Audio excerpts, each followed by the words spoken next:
Hi, my name is Hadley Battle Stewart, and today I want to talk to you about a class of drugs called adrenergics.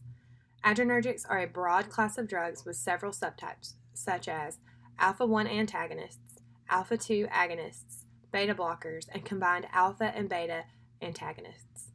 Examples of each of these drugs are for alpha 1 antagonists, we have alfuzosin, doxazosin, prazosin, silodosin, tamsulosin, and terazosin. Note that at the end of each of these drugs they have the suffix osin. Alpha 2 agonists are methyldopa, clonidine, guanabens, and guanfacine. Beta blockers are acebutolol, atenolol, metoprolol, nadolol, nebivolol, propranolol, and timolol. Combined alpha and beta adrenergic antagonists are carvedilol, labetalol, and epinephrine. These drugs work by binding to either the adrenergic receptors to either stimulate or inhibit the actions of the receptor. That is to say, their therapeutic effect is to mimic or inhibit your body's natural fight or flight mechanisms. They are absorbed orally or by injection and then distributed to the tissues. They are metabolized in your liver and they are excreted in the kidneys and the GI tract. Patients with severe coronary insufficiency, a recent myocardial infarction, or renal impairment should take precaution when taking alpha 2 agonists. Clonidine should be used with caution in patients who are at risk for depression. Older adults should take precautions with using beta blockers, and patients with type 2 diabetes should be careful when using beta blockers. Combined alpha and beta antagonists should be used in precaution with patients with arrhythmias, heart disease, hypertension, diabetes, and hyperthyroidism. Alpha 1 antagonists are contraindicated in volume depletion. Beta blockers and combined antagonists are contraindicated for patients with respiratory conditions that include a bronchospastic component and patients with AV block or liver disease. Some adverse drug reactions for these drugs are drowsiness, depression, dry mouth, constipation, urinary retention, impotence, orthostatic hypotension, fluid retention, bradycardia, CHF, fatigue, weakness, anxiety, depression, hyper or hypoglycemia, bronchospasm, and shortness of breath. There's an additive hypotension effect with other antihypertensives. You should not take these drugs with alcohol or over-the-counter cold remedies, and tricyclic antidepressants can decrease antihypertensive effects of alpha 2 agonists.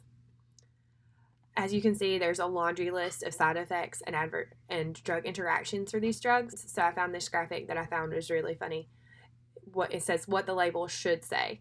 Warning: when taking this medication, do not text any ex-girlfriends, shop online, assemble IKEA furniture, decide on wedding music, attempt to teach math to your kids, attend a timeshare seminar, email anything with the word manifesto to your boss, pick paint colors for your bedroom, commit to a new religion and or underwear, dig any holes you hadn't already planned on digging before taking the medication, or make any improvements to your dog's appearance.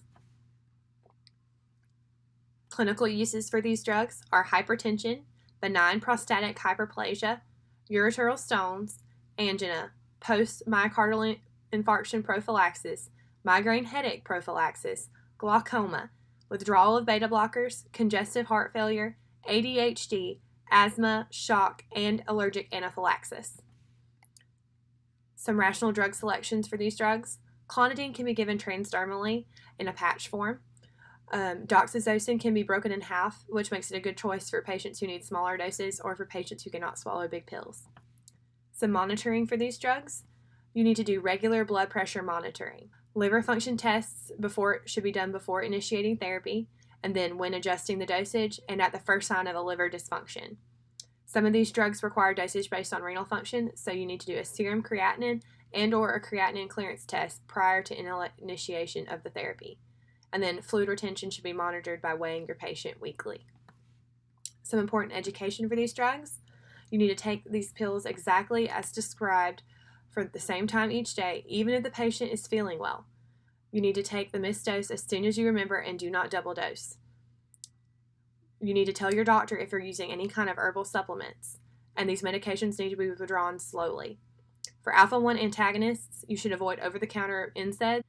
In particular, for the clonidine patch, you need to apply it to a hairless area of intact skin on the upper arm or the torso once every 7 days, and you need to use a different site from the previous application each time.